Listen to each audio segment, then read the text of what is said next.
if you're in a relationship with an Enneagram 4, then you should know that their ego is telling them that they are both uniquely gifted and uniquely wounded, and so they seek ways to merge the beautiful with the broken into one authentic sense of self. This journey can lead 4s to endlessly fantasize about the person they could be and the person they could be with. 4s tend to want an ideal partner or none at all, and they're going to need a pretty amazing partner to embrace the fact that 4s, and I quote, are prone to the most severe emotional difficulties of all Enneagram types. I'm using that line from Riso and Hudson of the Enneagram Institute because, frankly, I don't want to sound that mean, but also I want you to know what you're getting into. Have I scared you off?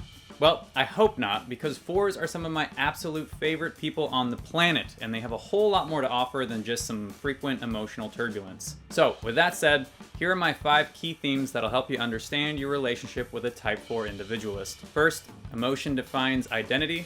Second, constant comparisons. Third, the hide-and-seek routine. Fourth, authentic self-expression. And last, intuition as a love language. All right, that's our roadmap. Ready? Let's get started.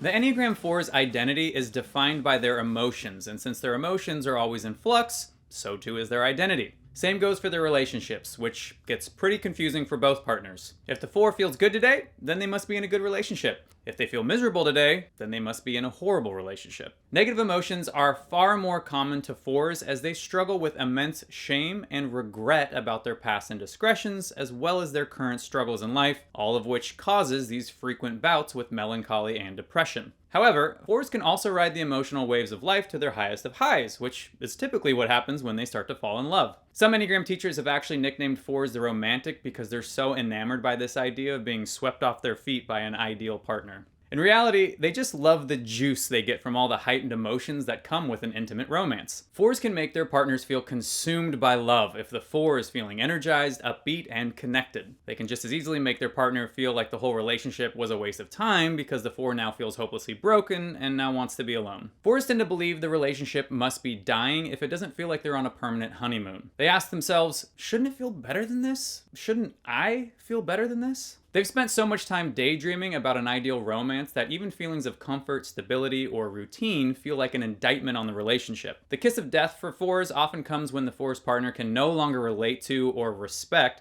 the 4's turbulent emotional states. 4s need people to listen and connect to their emotions because, again, it's how they form their identity. To reject or try to change the 4's emotions is perceived as rejecting or trying to fix their core being. So the big takeaway here is for Type 4 partners to try to avoid being dismissive of the 4's emotions, no matter how erratic they may seem. And the takeaway for Enneagram 4s is an awareness that you tend to be dismissive of other people's needs, thoughts, or experiences if they don't directly connect to what you're feeling or your broader search for significance. Okay.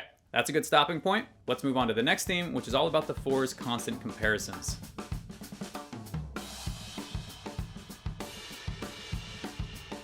Enneagram 4s are always comparing themselves to their family, their friends, celebrities, and pretty much anyone in their field of view. These comparisons arise during childhood, when 4s start to realize that they're not quite on the same wavelength as their parents. And it's not that their parents don't love them, it's just that mom and dad seem to feel and function totally different than the 4 does. As 4s get older, they can either celebrate or bemoan these differences, and they tend to do the latter more often because they feel like they've got a fatal flaw of some kind, which then makes them envy the lives of everyone else around them. This sense of being inherently different than other people creates an elevated fear of abandonment. At the same time, this acute awareness of their distinct differences makes them hungry for deep connections with people that share a similar wounding or artistic sensibility. When 4s compare themselves to the world, they vacillate between feeling like one of the broken ones or even feeling like one of the best ones. This is why their relationships often feel like a fairy tale or a nightmare. 4s have a keen eye and a strong taste for the finer things in life, which means they're not easily satisfied with anything considered too common or average or cliche. They may even sabotage a stable relationship just because it looks like what everybody else has. These kind of subtly elitist fixed ideals often make it difficult to embrace the lulls inherent in every long-term relationship. It also puts a lot of pressure on the 4's partner to keep things juiced up in order to compensate for that fatal flaw feeling I mentioned earlier. Now, the way 4's tend to use their comparison for good is to find ways to connect with people via their pain and suffering. Because 4's are so deeply identified with their pain, they tend to attract people that can relate. 4's aren't skittish at all around heavy emotions, and they can actually make 4's feel more alive, which in turn makes it very easy for them to form bonds with people that are going through some kind of crisis. All that to say, when comparison fuels a sense of empathy rather than isolation, 4's are on the right path. And on that note, it's time for our next theme, which is all about the 4's tendency to withdraw.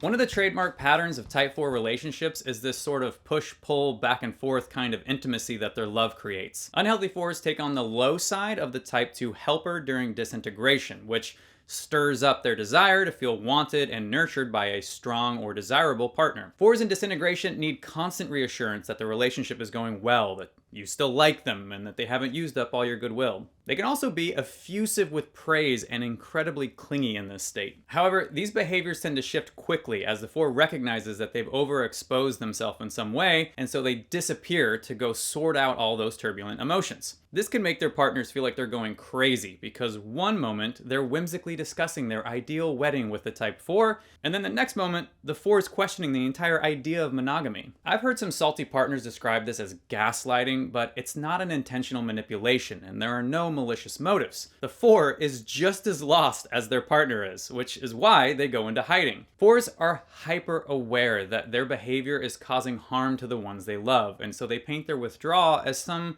sort of noble action to save those closest to them from the pain of having to deal with the 4. Sometimes this turns into a subtle game of hide and seek to get their lover to chase after them, but more often than not, it's the 4's ineffective attempt at self-discovery. 4's that withdraw from the world in an attempt to find themselves should know that they've bought into the most common lie that 4's tell themselves. When 4's start sulking in isolation or disappearing from their loved ones, they stop seeking practical solutions and will actively resist or resent anyone that tries to help. Furthermore, 4's are naturally comfortable being alone, and less healthy 4's expect to be alone in life because, again, they've got a fatal flaw. Ironically, 4's in hiding still get lonely because, after all, they're human. And loneliness makes 4's reimagine the partners they've lost as some idealized version of who they actually were, which can either make them come running or crawling back, depending on how much pride they've got left. Ultimately, though, 4's only trust a partner that's endured a few seasons of this kind of back and forth romance and is patient with them when they need to sulk, seethe in anger, or brood in isolation. Okay, I know that one was a little heavy, but fear not, the next two are much less intense and have way more of an upside.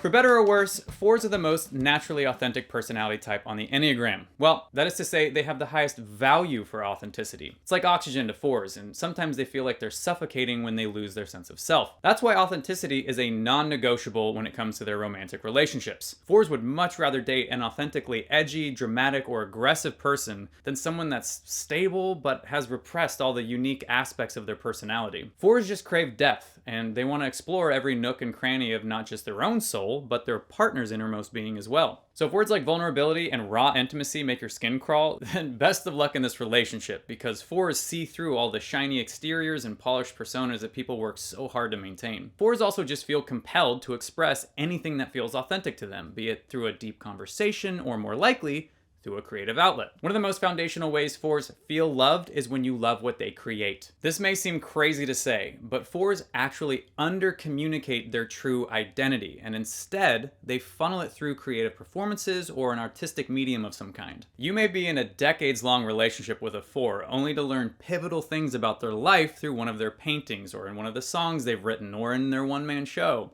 When 4's express themselves in a creative act, no matter how big or small, those are the moments they are the most open to receiving love and affirmation. So if you want to cultivate an intimate relationship with a 4, then take their creative self-expression very seriously. Okay, time for our last theme, which is all about the 4's intuitive gifts.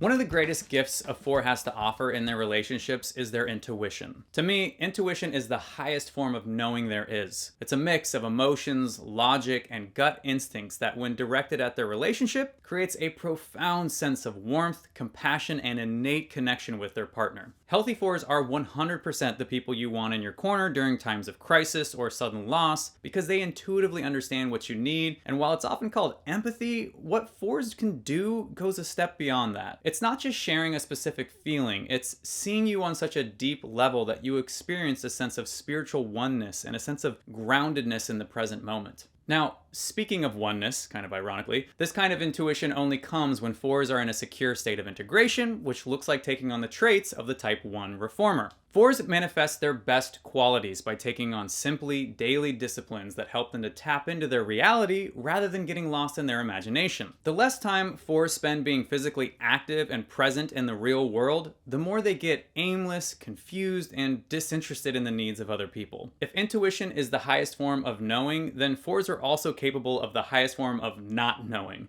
Because 4s get blown all over the place by their emotions, they need an anchor of some kind. Not their romantic partner, something more like a spiritual community that inspires a sense of selfless morality to help draw out the 4's concern for other people. Again, that's the 4's movement to the moral objectivity of the type 1 reformer that, when mixed with the 4's natural emotional intelligence, creates their unique form of intuition. And that intuition is ultimately what tells them to fight their tendency to withdraw, to lean into their authentic sense of self, to stop comparing their flaws to the so-called perfect lives of other people, and most of all, to just notice their emotional reactions rather than identifying with them. All right. Those are the 5 major themes of relationships with type 4 individualists. I hope they resonated, and if you're still with me, I've just got one brief bonus topic for you left, which is all about the type 4's love language.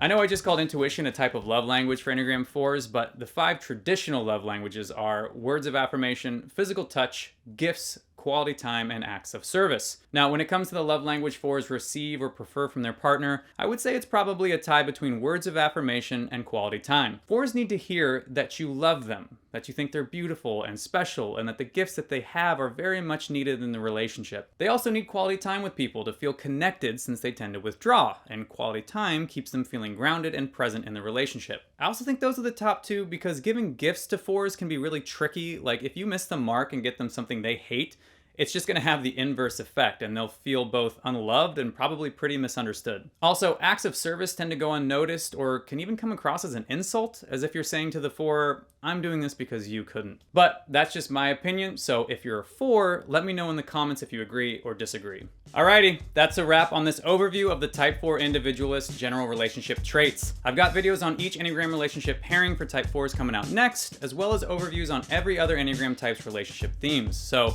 be sure to hit that subscribe button so you don't miss out on any of the episodes as they drop. I thank you so much for watching. I really hope you enjoyed it, and if you did, I look forward to seeing you on another episode of You've Got a Type.